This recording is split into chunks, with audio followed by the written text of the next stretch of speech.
नमस्कार, Amaya arts classes में आपका स्वागत है। यह जो वीडियो है ये पॉलिटी का वीडियो है, पॉलिटी के ऑब्जेक्टिव प्रश्नों का। आइए देखते हैं। पहला सवाल है, किस समिति की अनुशंसा पर भारत में प्रथम बार पंचायती राज संस्थाओं का गठन किया गया? याद रखिएगा, पंचायती राज व्यवस्था सबसे पहले अगर किसी राज्य में लागू हुआ है तो राज्य का नाम है राजस्थान, जहाँ पे पंचायती राज व्यवस्था लागू हुई थी। हमारे भारत में पंचायत के 3 स्तर हैं और ये त्रिस्तरीय पंचायत समिति बलवंत राय मेहता समिति के अनुशंसा पर लागू किया गया था। अगर पूछेगा कि त्रिस्तरीय पंचायती समिति किसके द्वारा लागू किया गया, तो बलवंत राय मेहता के द्वारा। और अगर समिति पूछ दिया तो बलवंत राय मेहता समिति। ये बलवंत राय मेहता समिति 16 जनवरी 1957 को लागू हुआ। जो भारत का राजस्थान राज्य था वहाँ पर प्रथम बार पंचायती राज व्यवस्था लागू हुई थी। इसमें पंचायत के 3 स्तर बताए थे। सबसे पहले ग्राम पंचायत, याद रखिएगा, सबसे पहले ग्राम पंचायत, फिर पंचायत समिति और सबसे अंतिम में जिला परिषद। ये 3 स्तर जो थे वो ग्राम पंचायत के थे। तो 1 नंबर प्रश्न का आंसर हो जाएगा बलवंत राय मेहता।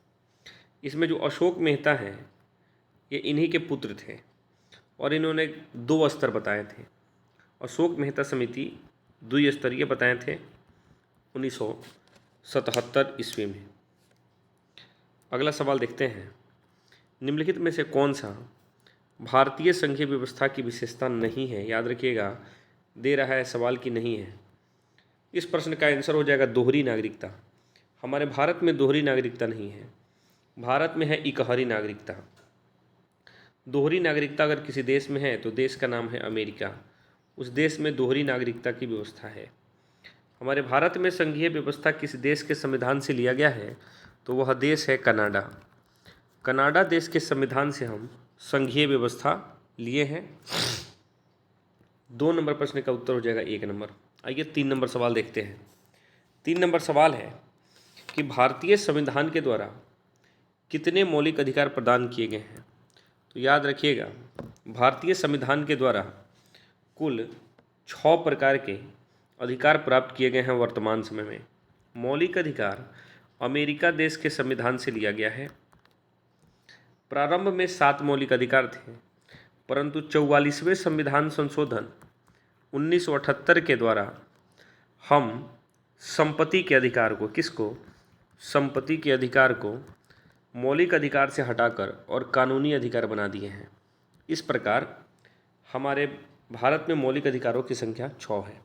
पूछता है सवाल कि संपत्ति का अधिकार किस प्रकार का अधिकार है? तो याद रखिएगा, संपत्ति का अधिकार एक कानूनी अधिकार है जिसको मौलिक अधिकार की श्रेणी से हटा के कानूनी अधिकार बना दिया गया है। अगला सवाल है, भारतीय संविधान का कौन सा अनुच्छेद निर्वाचन के लिए प्रावधान कराता है? अनुच्छेद 324। हमारे भारत में एक निर्वाचन आयोग होगा, इसकी व्यवस्था अनुच्छेद 324 में किया गया है। निर्वाचन आयुक्त या मुख्य निर्वाचन आयुक्त की नियुक्ति राष्ट्रपति के द्वारा किया जाता है। मुख्य निर्वाचन आयुक्त का कार्यकाल 6 वर्ष या 65 वर्ष, इसमें से जो भी पहले हो जाएगा वही काम इसका होगा और इनकी नियुक्ति राष्ट्रपति के द्वारा की जाएगी। राज्यसभा में प्रतिनिधित्व होता है। राज्यसभा को बाबू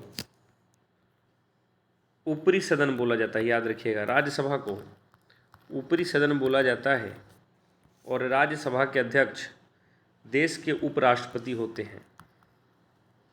सवाल है कि राज्यसभा में प्रतिनिधित्व होता है, इसमें केंद्र और राज्य दोनों का प्रतिनिधित्व होता है, इसलिए आंसर सी नंबर हो जाएगा। राज्यसभा में 12 व्यक्तियों को राष्ट्रपति चुनता है अनुच्छेद 80 के तहत। आगे देखते हैं, भारतीय संघीय व्यवस्था में किसे अधिक शक्तियां प्राप्त हैं? तो हमारे भारत में जो संविधान की व्यवस्था है बुआ, उसमें केंद्र सरकार के पास अत्यधिक शक्तियां हैं राज्य सरकार के तुलना में। जिला से तो कोई लेना देना है नहीं, संघ की बात हो रही है तो संघ में केंद्र सरकार को ज़्यादा पावर है। राज्यसभा में मनोनीत सदस्यों की संख्या कितनी है? तो राज्यसभा में मनोनीत सदस्यों की संख्या है 12। देश के राष्ट्रपति अनुच्छेद 80 के तहत संसद के राज्यसभा में 12 व्यक्तियों को चयनित करते हैं जो समाज, कला, विज्ञान और साहित्य इसी की श्रेणी में आते हैं।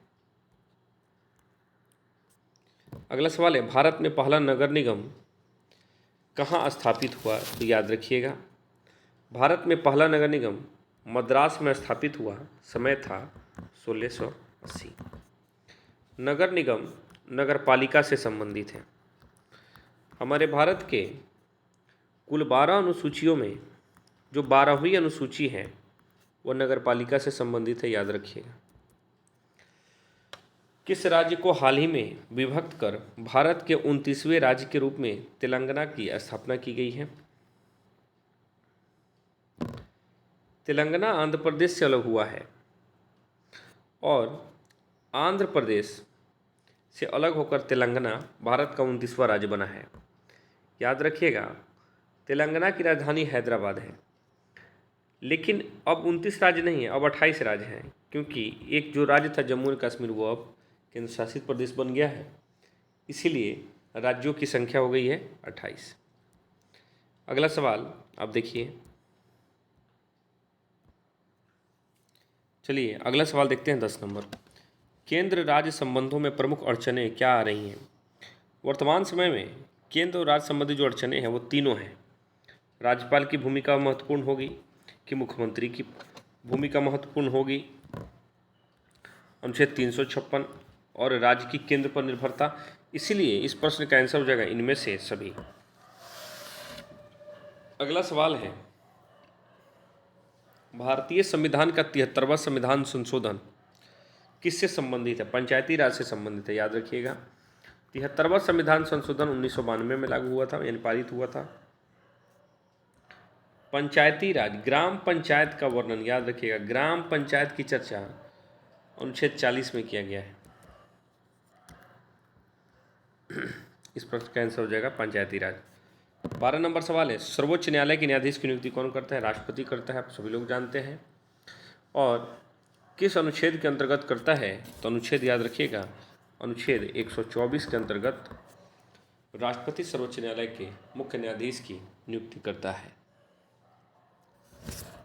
अगला सवाल, भारत में गैर कांग्रेस सरकार के पहले प्रधानमंत्री कौन थे? तो गैर कांग्रेसी प्रधानमंत्री मोरारजी देसाई थे। भारतीय संविधान का कौन सा अनुच्छेद संसद के संयुक्त अधिवेशन का अनुमति देता है? अनुच्छेद 108। याद रखिएगा कि संयुक्त अधिवेशन बुलाने का काम राष्ट्रपति का है, लेकिन संयुक्त अधिवेशन की जो अध्यक्षता करता है उसका नाम होता है स्पीकर, यानी लोकसभा का जो अध्यक्ष होता है, स्पीकर जिसको बोला जाता है, वही करता है। इसीलिए बुलाते राष्ट्रपति है अनुच्छेद 108 के अंतर्गत, और उसकी अध्यक्षता लोकसभा अध्यक्ष करते हैं अनुच्छेद 118 के अंतर्गत। याद रखिएगा। आगे बढ़ते हैं। निम्नलिखित में से कौन सा एक संवैधानिक संस्थान नहीं है? नीति आयोग एक गैर संवैधानिक संस्था है, इसकी स्थापना 1 जनवरी 2015 को हुई थी। भारतीय संविधान के किस भाग को संविधान की आत्मा कहा जाता है? यानी प्रस्तावना को भारतीय संविधान की आत्मा कहा जाता है। भीमराव अंबेडकर ने अनुच्छेद 32 को, यानी संवैधानिक उपचारों का अधिकार, अनुच्छेद 32 में है संवैधानिक उपचारों का अधिकार, इसको आत्मा कहा था, इसीलिए इसके आंसर प्रस्तावना हो जाएगा। अगला सवाल बढ़ते हैं। संविधान सभा के अध्यक्ष कौन थे? डेट याद रख लीजिएगा, 11 दिसंबर 1946। डेट क्या है? 11 दिसंबर 1946।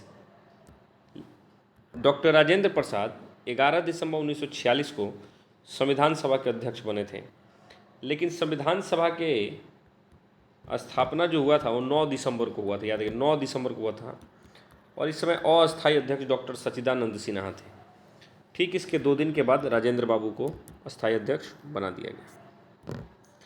संविधान द्वारा किस भाषा को राजभाषा का दर्जा है? हिंदी को। भारत संयुक्त राष्ट्र संघ का सदस्य कब बना? 1945 में। इसका गठन भी हुआ था 24 अक्टूबर 1945 को, और भारत सितंबर में इसमें शामिल भी हो गया था। किस देश ने नाटो में अमेरिकी नेतृत्व का विरोध किया था? पश्चिमी जर्मनी ने विरोध किया था इसका, काफ़ी बढ़ चढ़ के विरोध किया था। सौराष्ट्र किस राज्य का अंग है? तो गुजरात का अंग है, गुजरात का अंग है सौराष्ट्र। और गुजरात में एक बंदरगाह भी है, कांडला बंदरगाह, याद रख लीजिएगा। किस देश के प्रभुत्व से एक ध्रुवीयता कायम हुई है? वह जो देश है उस देश का नाम है अमेरिका। दक्षेस यानी सार्क में कितने देश हैं? वर्तमान में 8 देश हैं। वर्तमान में जो दक्षेस के देशों की संख्या है वो 8। 2005 में, याद रखिएगा, 2005 में एक नया देश था अफगानिस्तान, उसी को सार्क में शामिल कर लिया गया। सार्क की स्थापना 1985 में हुई थी और इसका मुख्यालय काठमांडू में है। सुरक्षा परिषद के अस्थायी सदस्यों की संख्या कितनी है? 5। यूएसए, फ्रांस, जर्मनी, चीन और ब्रिटेन, ये संयुक्त राष्ट्र संघ के 5 अस्थायी सदस्य हैं। इनके पास वीटो का पावर है। पूना पैक्ट संबंधित है, तो पूना पैक्ट दलित वर्ग से संबंधित है, और पूना पैक्ट 1932 में हुआ था। भीमराव अंबेडकर और महात्मा गांधी के बीच में दलितों को सीट को लेके हुआ था ये 1932। संयुक्त राष्ट्र संघ में, याद सवाल है कि संयुक्त राष्ट्र संघ के चार्टर में कुल कितनी धाराएं हैं? 111 धाराएं हैं। 111 धाराएं हैं। अगला सवाल है, संविधान के किस अनुच्छेद में केंद्र और राज्य के बीच विधायी संबंधों का उल्लेख मिलता है? इस प्रश्न का उत्तर होगा ए नंबर। मुख्यमंत्री की नियुक्ति कौन करता है? ये तो बहुत ही आसान सवाल है। मुख्यमंत्री की नियुक्ति राज्यपाल करता है। मुख्यमंत्री की नियुक्ति राज्यपाल करता है अनुच्छेद 164 के अंतर्गत। राज्यपाल का कार्यकाल 5 वर्षों का होता है और राज्यपाल की नियुक्ति राष्ट्रपति के द्वारा की जाती है। भारतीय संविधान में कितने मौलिक कर्तव्य हैं? 11। राज्यों के संवैधानिक प्रमुख कौन होते हैं? तो राज्यों के संवैधानिक प्रमुख राज्यपाल होते हैं, लेकिन केंद्र के संवैधानिक प्रमुख राष्ट्रपति होते हैं, याद रखिएगा। राज्यों के राज्यपाल होते हैं। कौन सा संविधान संशोधन शहरी स्थानीय शासन से जुड़ा है, यानी नगरपालिका से जुड़ा है? इस प्रश्न का उत्तर हो जाएगा, इस प्रश्न का जो उत्तर हो जाएगा वो हो जाएगा 74वां संविधान संशोधन 1992, 1992। किस देश का संविधान सबसे बड़ा है? भारत का संविधान सबसे बड़ा, सबसे छोटा अमेरिका का। और किस देश का संविधान अलिखित है? तो देश का नाम है ब्रिटेन। किस वर्ष श्रीमती इंदिरा गांधी ने आपातकाल की घोषणा की थी? 1975 में इंदिरा गांधी ने आपातकाल की घोषणा की थी। उस समय जो आपातकाल की घोषणा राष्ट्रपति किए थे उनका नाम था फखरुद्दीन अली अहमद, याद रख लीजिएगा, फखरुद्दीन अली अहमद, इन्होंने ही आपातकाल लगाया था। भारतीय संविधान के किस भाग में राज्य के नीति निर्देशक तत्व है? भाग 4 आयरलैंड देश के संविधान से लिया गया है। किस देश के संविधान से? देश का नाम है आयरलैंड। बजट का संबंध है, तो बाबू बजट का संबंध आय और व्यय दोनों से है। आगे बढ़ते हैं। भारत में वित्त आयोग का कार्यकाल कितने वर्षों का होता है? 5 वर्षों का होता है भारत में वित्त आयोग का कार्यकाल। निर्मला सीतारमण वर्तमान में वित्त मंत्री हैं। वित्त आयोग का गठन अनुच्छेद 280 के अंतर्गत है। अनुच्छेद 280 एक वित्तीय आपातकाल आता है जो अनुच्छेद 360 के अंतर्गत होता है, वित्तीय आपातकाल। बिहार विधान परिषद के सदस्यों का कार्यकाल कितने वर्षों का होता है? 6 वर्षों का। किस भारतीय राज्य को अपना संविधान है? जम्मू कश्मीर। मुस्लिम लीग की स्थापना कब हुई थी? तो मुस्लिम की स्थापना 1906 में ढाका में हुई थी, आगा खां के द्वारा। अगला सवाल है, 1985 में किस राजनीतिक दल की स्थापना हुई है? बाबू याद रखिएगा, ये 1985 नहीं है, ये 1885 है। ये 1885 है। तो 1885 में किस राजनीतिक दल की स्थापना हुई थी? भारतीय राष्ट्रीय कांग्रेस के A.O. ह्यूम के द्वारा। भारत में हरित क्रांति के जनक एम एस स्वामीनाथन थे। तीसरी पंचवर्षीय योजना में साल 1966 से 67 के बीच में भारत में हरित क्रांति की शुरुआत हुई थी। भारत की पहली महिला राष्ट्रपति कौन थी? प्रतिभा देवी सिंह पाटिल, 2007 से 2012, 2007 से 2012 तक। लेकिन वर्तमान में जो राष्ट्रपति है देश की, उनका नाम है द्रौपदी मुर्मू और देश की दूसरी महिला राष्ट्रपति हैं ये। केंद्र में जनता पार्टी की सरकार कब बनी? 1977 में, और जनता पार्टी की ही प्रधानमंत्री बने थे मोरारजी देसाई। 1915 के बिहार विधानसभा चुनाव में किस राजनीतिक दल को प्रथम स्थान प्राप्त था? राजद। इसको 80 सीटें प्राप्त हुई थी। राजद को कुल 80 सीटें प्राप्त हुई थी। 18वां सार्क सम्मेलन कहाँ हुआ था? काठमांडू। इसका मुख्यालय भी काठमांडू में है। और हम आपको बता दें कि 1985 में इसकी स्थापना हुई थी। और एक और बता दें आपको कि सार्क में कुल 8 देश हैं। 8वां देश अफगानिस्तान है।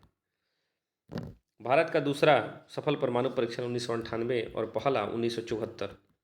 1974 वाला इंदिरा गांधी और 1998 वाला अटल बिहारी वाजपेयी के समय हुआ है। भारत के प्रथम प्रधानमंत्री कौन थे? तो भारत के प्रथम प्रधानमंत्री पंडित जवाहरलाल नेहरू थे। भीमराव अंबेडकर प्रारूप समिति के अध्यक्ष थे। अगला सवाल है, संयुक्त राष्ट्र संघ के प्रथम एशियाई महासचिव कौन थे? यूथ हार्ट, ये पहले महासचिव थे। ग्राम कचहरी का प्रधान कौन होता है? सरपंच होता है। जनता पार्टी की स्थापना कब हुई थी? तो जनता पार्टी की स्थापना 1977 में हुई थी और पहले गैर कांग्रेसी प्रधानमंत्री मोरारजी देसाई थे।